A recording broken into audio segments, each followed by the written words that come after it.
ओम नमः भगवते वासुदेवाय। श्रीमद्भागवत महापुराणं पंचम स्कंद प्रथमोध्याय प्रियव्रतो चरित्र अश्वधनं राजुवाच।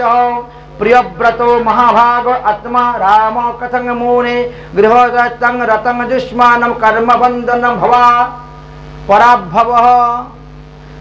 परीक्षित महाराज सुखदेव गोस्वामी के बोलें, हे गुरुदेव, आपने तो उत्तानपद राजार वंशेर कथा खूब विस्तारित भावे वर्णन करछेन, किन्तु प्रियव्रतेर कथा तो बोललेन ना। प्रियव्रत एकजन बड़ साधु महात्मा, तार कथा तो शोनार दरकार। तखन बोललेन जे शुनो, जखन उत्तानपद राजार वंश शेष निर्वंश हये गेछे आर केउ नाई, तखन এই প্রিয়ব্রতকে তপস্যা থেকে বিরত হয়ে গৃহে এসে বিবাহ করার জন্য পিতায় বললেন। স্বয়ংবাবু মনু বললেন যে হে পুত্র, আমার বংশে আর কেউ নাই, এবার তুমি আসো, তুমি এসে বিবাহ করো। তিনি বলেন, এতদিন হরিভজন করলাম, এখন আবার বিয়ে করব, আর বিষয়রূপী বিষ ভক্ষণ করতে যাব না। বিয়ে করা মানে বিষয়রূপী বিষ ভক্ষণ করা, আর হরিভজন করা মানে অমৃত পান করা। তো এতদিন আমি অমৃত খেয়েছি, এখন আবার বিষ ভক্ষণ করবো? বলে আমার বংশ রক্ষা যে করতে হবে আমার, অতএব তুমি আসো। দেবর্ষি নারদ এসে বুঝাইলেন, ব্রহ্মা এসে বুঝাইলেন, তখন প্রিয়ব্রত তপস্যা থেকে উঠে আসলেন। তপস্যা থেকে উঠে এসে প্রিয়ব্রত বিবাহ করলেন। তো প্রথম স্ত্রীর গর্ভে তিনি 10টি পুত্র সন্তান আর 1টি কন্যা সন্তান জন্ম দিলেন। তারপরে আবার দ্বিতীয় বিবাহ করলেন। দ্বিতীয় বিবাহে করে 3টি পুত্র সন্তান জন্মগ্রহণ করলেন। এরা মন্বন্তর অধিপতি হয়েছিল। এই যে প্রিয়ব্রত, তিনি 1100 কোটি বৎসর রাজত্ব করেছিলেন। 1100 কোটি বৎসর তিনি রাজত্ব করেছিলেন, এই পৃথিবীতে রাজত্ব করেছিলেন। সেই বংশেতে তিনার যে কন্যা, প্রিয়ব্রতের কন্যা উর্জাবতীকে শুক্রাচার্য বিবাহ করেছিলেন, যার থেকে দেবযানী জন্ম হয়েছিল, যে দেবযানীকে যজাতি বিবাহ করেছিলেন, যে বংশে ভগবান শ্রীকৃষ্ণ জন্মগ্রহণ করেছেন। চারটিখানি কথা নাকি?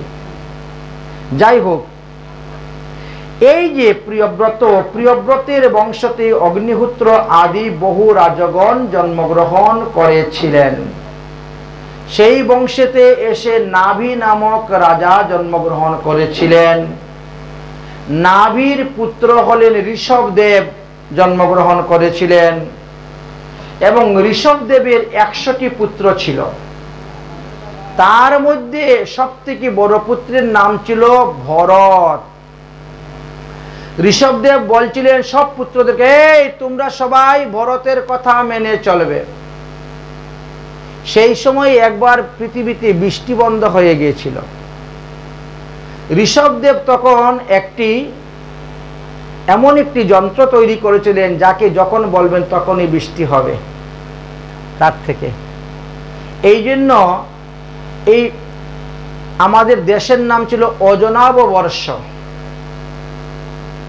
প্রথমে ছিল তারপরে হলো নাভি বর্ষ, আর তারপরে এই দেশের নাম আসলো ভারতবর্ষ। এই ভরতের নাম অনুসারে, ঋষভদেবের পুত্র যে ভরত, এই ভরতের নাম অনুসারে এই দেশের নাম ভারতবর্ষ হয়েছে।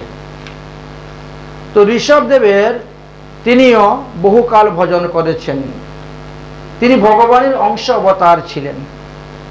তো ভজন করতে করতে করতে করতে এমন হয়েছিল যে তিনি যখন মল ত্যাগ করতেন, মলের থেকেও চন্দনের গন্ধ বেরোতো। কোনো দুর্গন্ধ বেরোতো না, চন্দনের গন্ধ, যাকে বলা হয় মলয় চন্দন। মলয় চন্দন গাছের উৎপত্তি হয়েছিল। তিনি সিদ্ধি প্রাপ্ত হয়েছিলেন এবং সিদ্ধি লাভ তিনি করেছিলেন। যাই হোক, এই মহারাজ ভরত তিনি তখন রাজত্ব করতে শুরু করলেন। রাজা ভরত তিনি 1 কোটি বছর রাজত্ব করেছেন। যে ভরতের নামে এই ভারতবর্ষ হয়েছে, এই ভরত 1 কোটি বছর রাজত্ব করেছিলেন। 1 কোটি বছর রাজত্ব করার পরে পুত্রদের উপর রাজ্যভার দিয়ে তিনি চলে গেলেন বনে তপস্যা করতে। তিনি যেখানে বসে তপস্যা করতেছেন, এই পাশেই এক গর্ভবতী হরিণী এসে জল পান করে। এমন সময় হঠাৎ সিংহ ডাক দিয়েছে, হুঙ্কার। সিংহের গর্জন শুনে গর্ভবতী হরিণী যখন লাফ দিয়েছে নদী পার হবে, তখনই সন্তান প্রসব হয়ে গেছে।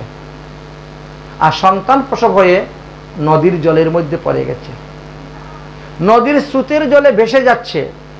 এই দৃশ্য দেখে ভরত রাজা তিনি তপস্যা থেকে উঠে দৌড়ে গিয়ে জলের মধ্যে ঝাঁপ দিয়ে পড়ে সেই বাচ্চাটাকে তুলছেন। কিন্তু ওই বাচ্চার মা আর ফিরে আসে নাই, কারণ বাচ্চার মা গিয়ে মারা গিয়েছে, গর্ভযন্ত্রণায় মারা গিয়েছে। এখন বাচ্চাটাকে কে লালন পালন করবে, বড় করবে? এই জন্য তিনি তাকে তার ঘরে নিয়ে চলে গেলেন, কুটিয়ায়। কুটিয়ায় রেখে তাকে আদর যত্ন করে বড় করে, সুন্দর সুন্দর তীর্ণ তীর্ণ ঘাস টাস খাওয়াইয়ে বড় করতে করতে তার প্রতি একটা এমন ভালোবাসা হয়ে গেল, এতই ভালোবাসা হয়ে গেল যে হরি ভজন করতে বসে তিনার হরিণের চিন্তা। হরির ভজন করতে বসছেন, আরে আমার হরিণটাকে কি করে আজকে ঘরের তালা মেরে আসলাম কিনা, ঘর খোলা রইল, যদি বেরিয়ে যায় তাহলে কোন দিকে চলে যাবে, বাঘ ভাল্লুকে খেয়ে নিবে। আর এমন সময় তেনার মৃত্যুর সময় এসে উপস্থিত। মৃত্যুদূত এসে ধরে ফেলল, নিয়ে গেল যমালয়ে। যম মহারাজ বলছেন, এত মরার সময় হরিণের চিন্তা করেছিল, তাকে হরিণ জন্ম দিয়ে পাঠাও, যাও। বুঝেছেন? এই জন্য কাউকে বেশি ভালোবাসতে নাই, অতি আদরের সহিত যাকে ভালোবাসবেন সেই জন্ম নিয়ে তোমাকে আসতে হবে। কুকুরকে ভালোবাসলে কুকুর জন্ম, বিড়ালকে ভালোবাসলে বিড়াল জন্ম। ভগবানকে ভালোবাসা, এই জগতের মানুষকে ভালোবাসা হবে। মানুষ হলো স্বার্থপর, বেঈমান, নিমক হারাম। এই জন্য এদেরকে ভালোবাসা লাভ নেই, ভালোবাসতে হয় ভগবানকে বাসা। হরিণ জন্ম পেলেন। হরিণ জন্ম কোথায় পেলেন? নেপালে। নেপালের কালঞ্চন পর্বতে গণ্ডকী নদীর তীরে হরিণ জন্ম পেলেন। কিন্তু আগের জন্মের তপস্যা তো তিনার ঠিক আছে, তপস্যার প্রভাবে তিনি জাতিস্মর হয়ে গেলেন। আমি পূর্বে এই দেশের রাজা ছিলাম, আর একটু ভুলের কারণে আমি এখন হরিণ জন্ম পেয়েছি, তবে এই জন্মে আর আমি ভুল করব না। আমি কোনো গাছের পাতা ছিঁড়ে খাবো না, আমি কোনো হরিণের সঙ্গে মারামারি করব না, আমি কোনো হরিণ বাচ্চাদের সঙ্গে খেলাধুলাও করব না। আমি কি করব? আমি সাধুগুরু বৈষ্ণবের উচ্ছিষ্ট খাবো। সাধুরা প্রসাদ খেয়ে যখন ফেলবে সেটা আমি খাবো। সাধুরা যখন হরিকথা বলবে তখন গিয়ে শুনবো, বুঝি আর না বুঝি কানের মধ্যে গেলেই লাভ। বুঝলেন? এই যে আমি হরিকথা বলতেছি, আপনারা বুঝেন আর না বুঝেন, কানে তো ঢুকতেছে, বলে এতেই লাভ আছে, এতেই লাভ আছে। তাই হরিণ জন্মেতে তিনি দেখেন হরিকথা শুনতেন। যখন দেখলেন যে মৃত্যুর সময় এসে গেছে, তখন গলাটা বাইরে রেখে সমস্ত জল গঙ্গার জলের মধ্যে ডুবিয়ে দিয়েছেন। ডুবিয়ে দিয়ে হরিভজন করতে করতে মারা গেলেন। পরজন্মে ব্রাহ্মণের ছেলে হয়ে জন্মগ্রহণ করলেন। ব্রাহ্মণের ছেলে হয়ে জন্মগ্রহণ করেছেন, কিন্তু পূর্বজন্মের কথা মনে আছে। প্রারব্ধ কর্মের ফলে আমি হরিণ হয়েছি, এবার আমি ব্রাহ্মণের ছেলে হয়েছি, আমি কিন্তু এই জন্য কারোর সঙ্গে কথা বলবো না, কারণ কথাইও পাপ হয়, মিথ্যা কথা বললে পাপ হবে। আমি কোনো কথা বলবো না, আমি এই জন্মে কোনো কাজ করব না। কাজ করতে গেলেই হয় পাপ পুণ্য উৎপন্ন, পুণ্য হবে, হয় পাপ না হলে পুণ্য। কোনো কাজও করব না, তাহলে কি করব? জ্বরের মতন থাকবো। এই জন্য তার নাম দিয়েছেন জড়ভরত। জ্বরের মতো থাকে, কোনো কথা বলে না, কাজকর্ম করে না, 10 বার বললে একবার উত্তর দেয় না। এখন ভরতের বাবা করেছেন 2 বিবাহ। ভরত আর ভরতের বোন, তারা এই 2 ভাই বোন, এক মায়ের সন্তান। আর অন্য মায়ের সন্তানে তারা 9 ভাই জন্ম নিয়েছে। ভরতের বাবা ভরতকে খুব ভালোবাসে। ব্রাহ্মণের ছেলে যদি উপনয়ন সংস্কার না হয়, গায়ত্রী মন্ত্র না শিখে, তাহলে কি লাভ হবে? 6 মাসে কষ্ট করে গায়ত্রী মন্ত্র শিখাইলেন। বাবা, ব্রাহ্মণের ছেলে গায়ত্রী মন্ত্র জপ কর, ত্রিসন্ধ্যা সন্ধ্যা কর। কিন্তু ইনি কিন্তু মনে মনে হরিভজন করে যাচ্ছেন। যাই হোক, কিছুদিন পরে তিনার বাবা মারা গেলেন। তো বাবা মারা যাওয়ার পরে ভরতের মা বলছে তাহলে আমি সতী হব, স্বামীর সঙ্গে আমিও প্রাণ চিতায় জ্বলব। সতীনের উপরে দিলেন ভার, ওগো তুমি আমার ভরতকে তোমার ছেলের মতো করিয়ে দেখিও, আমি চলে যাচ্ছি। স্বামী স্ত্রী একসঙ্গে চিতায় মারা গেলেন, পুড়লেন। এরপর থেকে ভরতের সৎমার ঘরের ভাইয়েরা ভরতের উপর দুর্ব্যবহার করতে শুরু করলো।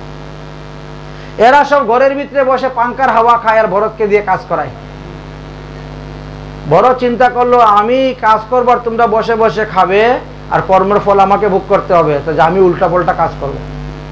এই আজকে গিয়ে আইলটা কাঁচা দিয়ে আসবে, তো ক্ষেতের আইল কাঁচা দিতে গিয়ে আইল সব সমান, খেতে আর আইলে সমান করে দিয়েছে, সব কেটে হায় হায় রে কি করলে রে কি করলে রে, সব নষ্ট করে দিয়েছে। হ্যাঁ, এই বাড়িতে দেখ সব জঙ্গল হয়ে গেছে, আগাছা হয়ে বসে গেছে, এগুলো পরিষ্কার করিস, সব গাছ কেটে পরিষ্কার একেবারে যা ছিল সব উল্টা পাল্টা কাজ করতে শুরু করেছে।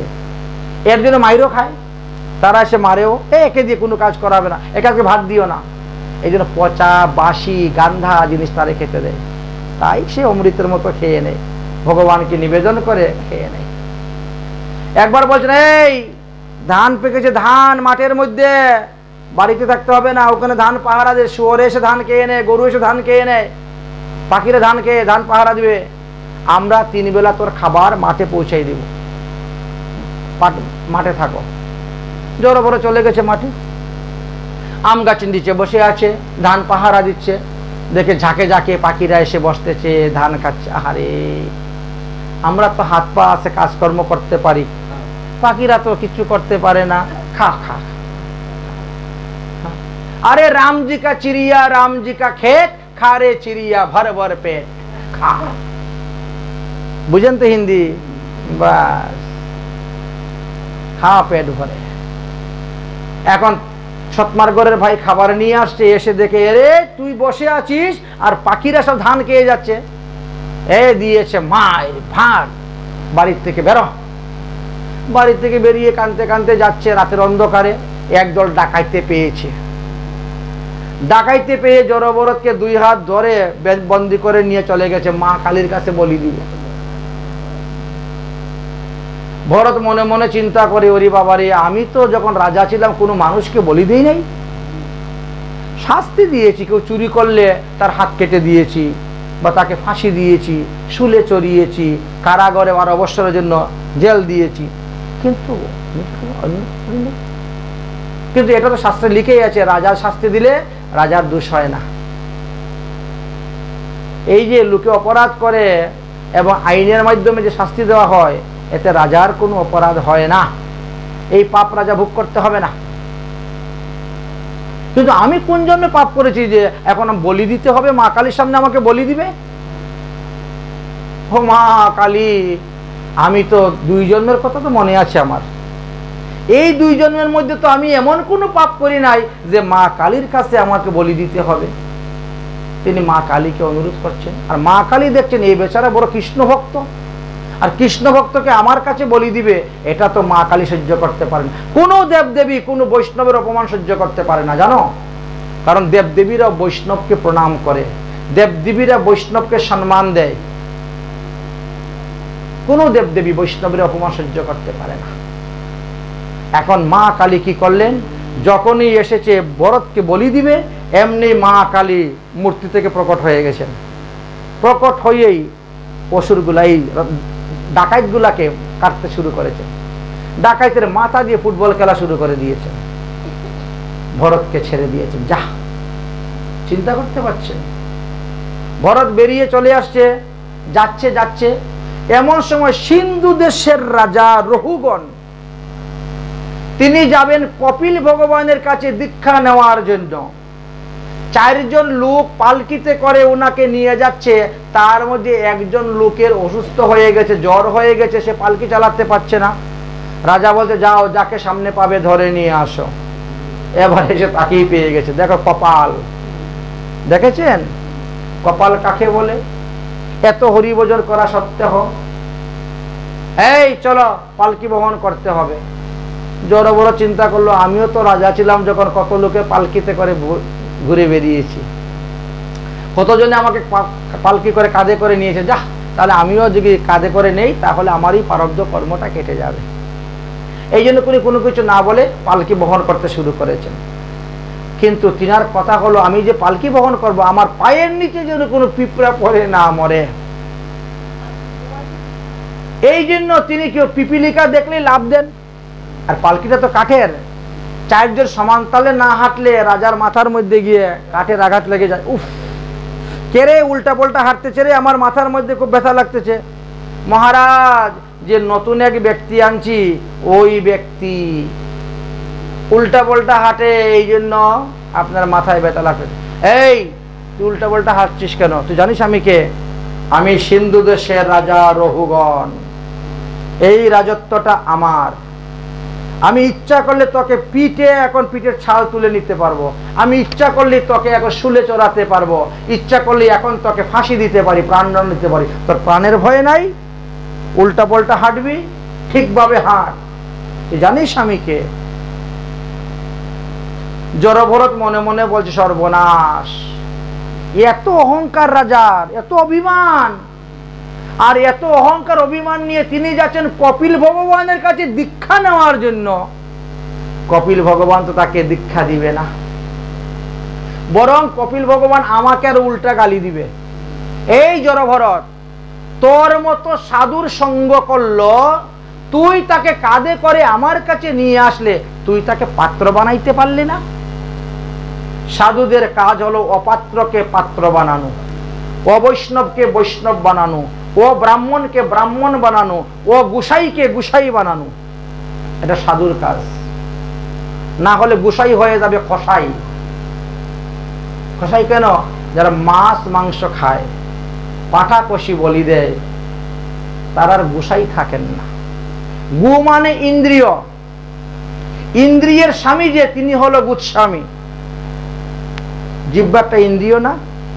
জিহ্বার লালসাই তো পাঠাকষি বলি দিয়ে খাচ্ছেন, মাছ মাংস খাচ্ছেন। তো জিহ্বার লালসাই যদি ত্যাগ না করতে পারলেন, তা আপনি গোসাই হলেন কোথায়? আপনি তো খসাই হয়ে বসে আছেন। দয়া বিনা সন্ত খসাই। কারণ জীব হত্যা করা তো মহাপাপ, অহিংসা, পরম ধর্মের কথা বলছেন আর আপনি হিংসা করে যাচ্ছেন। এই জন্য পার্থক্য আছে। গোসাই শব্দে হয় না, সবাইকে গোসাই বলা যায় না। এই যে আমাদের সরগোস্বামী দেখেছেন, সরগোস্বামী তাদের বাপদাদা কি কেউ গোসাই ছিল না? তো আর আজকে তো ঘরে ঘরে গোসাই বনে গেছেন, ঘরে ঘরে গোসাই। গোসাইটা উপার্জন করতে হয়, এটা একটা পদবী, এটা সাধন ভজনের দ্বারা এটাকে অর্জন করতে হয়। গু মানে ইন্দ্রিয়, আপনার 5টা জ্ঞানেন্দ্রিয়, 5টা কর্মেন্দ্রিয়, এই হলো 10টা। এই 10টা ইন্দ্রিয়কে যদি আপনি জয় করতে পারেন, তবে হলেন আপনি গোস্বামী, তবে হলেন আপনি গোসাই, না হলে নয়।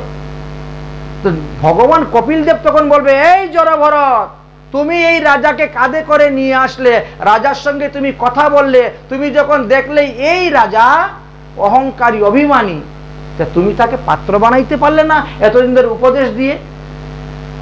সুতরাং আমি তো রাজাকে সঙ্গে কথা বলতেই হবে, কথাই বলতে হবে। তখন তিনি কথা বলছেন, হে রাজন, আপনি আমাকে মেরে পিঠের ছাল তুলে দিলেও আমার স্বভাবের পরিবর্তন হবে না। আমি যেভাবে হাঁটতেছি সেইভাবেই হাঁটবো, যাতে আমার পায়ের নিচে কোনো পিপিলিকা পড়ে না মরে। পিপিলিকা মল্ল পাপ। এই জন্য পিপিলিকা যেখানে দেখবো সেখানে আমি লাভ দিব। হ্যাঁ, আপনি আমার স্বভাব, কারণ তোমাকে পিটলে তুমি দুঃখ পাবে না? বলে না, তুমি তো আমার শরীরকে মারবে, আমাকে কোথা থেকে মারবে? রাজা বলছে, ওরি বাবার, এ তো ভালো জ্ঞানী। এই দাঁড়াও দাঁড়াও দাঁড়াও দাঁড়াও দাঁড়াও, পালকি থারাও, নিচে নামো নিচে নামো নিচে নামো। এই তুমি কে বলো? তোমার এত বড় জ্ঞান কোথা থেকে আসলো? বলে কেন, এটা জ্ঞানের কি আছে? আরে আমি বলতে তো শরীর নয়, আমি বলতে তো আত্মা। এখন আমি মনুষ্য দেহতে আছি, আগে আমি হরিণ দেহতে ছিলাম, আমি কত গাছপালা পশু পাখিতে ঘুরে বেরিয়েছি, কত দেহ ধারণ করেছি। আমি বলতে আত্মা, আমি বলতে শরীর নয়। আপনি আমাকে কোথায় থেকে মারবেন? আত্মা তো অবিনশ্বর। আগুনে পুরানো যাবে না, জলে ভিজানো যাবে না, রোদ্রে শুকানো যাবে না, অস্ত্রে কাটা যাবে না, তো আপনি মারলে আমার স্বভাবে পরিবর্তন হবে? এই আত্মার স্বভাবটাকে নিয়ে যায়, স্বভাবটাকে নিয়ে যায়, অর্থাৎ আমার স্বভাবে পরিবর্তন হবে না মারলেও। রাজা বলছেন বুঝলাম না, আত্মা তোমার ভিতরে আছে, ঠিক আছে, সবার ভিতরে আত্মা আছে, তো মারলে দুঃখ পাবে বলে না? দুঃখ পাবো কেন মারে? রাজা বলছে কেন পাবে না বাবা। আচ্ছা মনে করো একটা চুলার মধ্যে আগুন জ্বালালাম, চুলার মধ্যে আগুন ধাও ধাও করে জ্বলতেছে, এবার চুলার মধ্যে হাঁড়ি বসিয়ে দিলাম, হাঁড়ির মধ্যে জল দিয়ে দিলাম, জলের মধ্যে চাউল দিয়ে দিলাম, আর চাউল ফুটে কি হবে? অন্ন ভাত হয়ে যাবে, হলো না? আত্মা তোমার যতই ভিতরে থাকুক না কেন, তোমাকে যখন মারবো তখন তো আত্মার দুঃখ পাবে, তাই না? আমাদের মধ্যে কিছু লোক আছে না, বলে আত্মা তুষ্ট তো জগৎ তুষ্ট, আত্মারে কষ্ট দিতে নাই, এই জন্য আত্মাকে সন্তুষ্ট করার জন্য পাটাকষি মেরে খাই। কোন শাস্ত্রে লেখা আছে যে আত্মার আহার পাটাকষি মাছ মাংস? দেখাইতে পারবেন? নাই, ভুল সিদ্ধান্ত, ভুল সিদ্ধান্ত। আত্মার আহার হলো হরিনাম লেখা আছে। অতএব রাজন, আপনার সিদ্ধান্ত ভুল। কেন? বলে ওখানে যদি কতগুলা পাথর দিয়ে দেন তো গলে যাবে, কতটা লোহা ছেড়ে দেন যদি, তো আপনি আত্মাটাকে কি চালের মতো মনে করেছেন যে জলের মধ্যে পড়লে ফুলে উঠে যাবে? সিদ্ধান্ত ভুল আপনার। দুজনের মধ্যে কথা শুরু হয়ে গেল। ও রাজন, হরি না জানিয়া লাখ জানো যদি, সে জানাকে বলো ছাই। হরি না জানিয়া লাখ জানো যদি, সে জানাকে বলো ছাই। রাজনকে জানাকে বলো ছাই। হরিনাম সুধা জিহ্বায় না নিয়ে, কিরস চকিচ আর গো, কিরস চকিচ আর। চিনি কলা কির মিশ্রিতে রতি, দেখো না কি ফল তার, দেখো না কি ফল তার। হরি নাম মনি হৃদয়ে না ধরি, কি বুসা বুসে চোগায় গো, কি বুসা বুসে চোগায়। ওরে রাজা, তোমার গলার মধ্যে একটাও তুলসীর মালা নাই, অথচ 5 আঙ্গুলের মধ্যে 5টা সোনার আংটি, গলার মধ্যে সোনার চেইন, মাথার মধ্যে সোনার মুকুট। এইগুলো দিয়া কখনো জমদণ্ড এড়ানো যায় না। আর একটা তুলসীর মালা থাকলে জম তোমার কাছে আসবে না।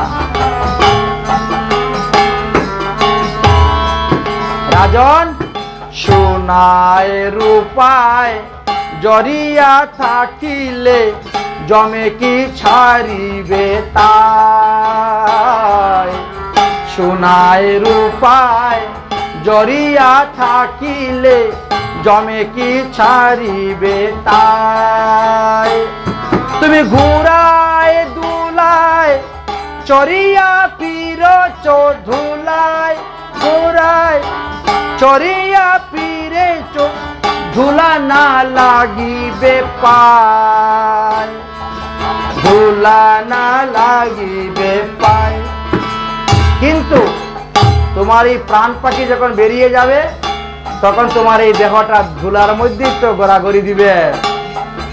জানো না পবন ছাড়িবে যখন, ভূমিতে লুটাবে কায়। রাজন ভূমিতে লুটাবে কায়, ও রাজন ভূমিতে লুটাবে কায়। অরে রাজা, অত এই অহংকার ত্যাগ করো, অভিমান ত্যাগ করো। রাজা বলছে আপনি কি কপিল ভগবান? আপনি কি কপিল ভগবান? আপনি এসেছেন আমাকে পরীক্ষা করার জন্য এইরকম রূপ ধারণ করে? বলে না। বলে আপনি কে? তাহলে পরিচয় দিন। বলে আমার পরিচয় জেনে কি হবে? আমার পরিচয় জেনে সময় নষ্ট না করে দুইটা হরি কথা শুনুন, এতে আপনার লাভ হবে। হরি কথা বলতে শুরু হলেন। হরি কথা বলতে বলতে জঙ্গলের মধ্যে এক স্থানে বসে 6 মাস। 6 মাস সাধু সঙ্গ সৎসঙ্গ দুইজনের মধ্যে। শেষে তিনি কি বলছেন, বাবারে আমি আর কপিল দেবের কাছে দীক্ষা নিতে যাইব না, তুমি আমার দীক্ষা দিয়ে দাও। বুঝেছেন? এতদিন কিন্তু কাঁধে চলেছে, তারপরে বলছে মারবে, কাটবে, পিটবে। আর তারপরে যখন বসে সাধুসঙ্গ হয়ে গেল, সৎসঙ্গ, হরিকথা শুরু হয়ে গেল, সিদ্ধান্তের সাগর যখন বলতে শুরু করলেন, তখন রাজার মাথা নত হয়ে গেল। রাজা বলছে আমার আর কপিল ভগবানের কাছে যাওয়ার দরকার নেই, আমি ভগবান পেয়ে গেছি। অতএব হে জড়ভরত, তুমি আমার গুরুদেব, তুমি আমাকে দীক্ষা প্রদান করো। 6 মাস সাধুসঙ্গ করে, সৎসঙ্গ করে, আর এই জড়ভরতের কাছ থেকে রাজা রঘুগণ দীক্ষা নিলেন। দীক্ষা নিয়ে বলছেন এবার আমি বৃন্দাবনে চলে যাব, আর আমি থাকব না রাজ্যে। করঙ্গ কৌপিন লইয়া ছিরা খাতা গায়ে দিয়া, ত্যাগিব সকল বিষয়, ত্যাগিব সকল বিষয়। কৃষ্ণে অনুরাগ হবে, ব্রজের নিকুঞ্জে কবে, যাহিয়া করিব নিজালয়, আমি যাহিয়া করিব নিজালয়। হরি হরি বিপলে জনম গুয়াইনু, কবে মোর হই বেসুদিন। ফলমূল বৃন্দাবনে খাইয়া দিবায় অবসানে, ভ্রমিব হইয়া উদাসীন, ভ্রমিব হইয়া উদাসীন। শীতল যমুনার জলে স্নান করি কৌতূহলে, প্রেমাবেশে গড়াগড়ি দিব, বাহুর উপর বাহু তুলি, বৃন্দাবনের কুলি কুলি, কৃষ্ণ বলি কাঁদিয়া বেড়াবো, কৃষ্ণ বলি কাঁদিয়া বেড়াবো। দেখিব সংকেত স্থান, জুড়াইবে তাপিত প্রাণ, প্রেমাবেশে গড়াগড়ি দিব, কাহা রাধা প্রাণেশ্বরী, কাহা গিরিবরধারী, কাহা নাথ বলিয়া কাঁদিব, কাহা নাথ বলিয়া কাঁদিব। মাধবী কুঞ্জের পরি সুখে বসে সুখ সারি, গাইবে ক রাধা কৃষ্ণর, গাইবে ক রাধা কৃষ্ণর। তরু মূলে বসি তাহা শুনি জুড়াই বহিয়া, কবে সুখে গোয়াইব দিব, কবে সুখে গোয়াইব দিব। শ্রী গোবিন্দ গোপীনাথ শ্রীমতী রাধিকা সাত দেখিবর তন সিংহাসনে, দেখিবর তন সিংহাসনে। দীন নরোত্তম দাস করে হে দুর্লভ আস, এই মতি হবে কত দিনে, এই মতি হবে কত দিনে, এই মতি হবে কত দিনে। তাই জড়ভরতের কাছ থেকে দীক্ষা নিয়ে রাজা রঘুগণ চলে গেলেন শ্রীধাম বৃন্দাবনে। আমরা এই ভারতবর্ষে তিনজন ভরতের কথা জানি। একজন হলেন কৈকেয়ী কুমার ভরত, একজন হলেন ঋষভদেবের পুত্র ভরত, আর এক হলেন দুষ্মন্তের পুত্র ভরত, শকুন্তলার পুত্র ভরত। এক ভরত হলেন ভক্তি যুগ, এক ভরত হলেন জ্ঞান যুগ, আর এক ভরত হলেন কর্মযুগ। এই তিন ভরতের কথা, তার মধ্যে এক ভরতের কথা আমরা আজকে আস্বাদন করলাম। শ্রীমৎ মহাপ্রভুর কৃপা হলে আগামী করল বাকি ভরতের কথা, চরিত্র কথা আস্বাদন করব। আজকের মতো ভগবতী কথা আমাদের এখানেই সমাপ্ত। যদক্ষরম পদবষ্টম মাত্র হীনশ্চ যদ্ভবেদ তৎসর্বক্ষমতম দেবং প্রসিদ্ধ পরমেশ্বর। ওম সর্বে ভবন্তু সুখিনঃ সর্বে সন্তুষ্টিঃ সর্বে ভদ্রাণি পশ্যন্তি মা কশ্চিৎ দুঃখভাগ্ ভবেৎ। ওম শান্তি।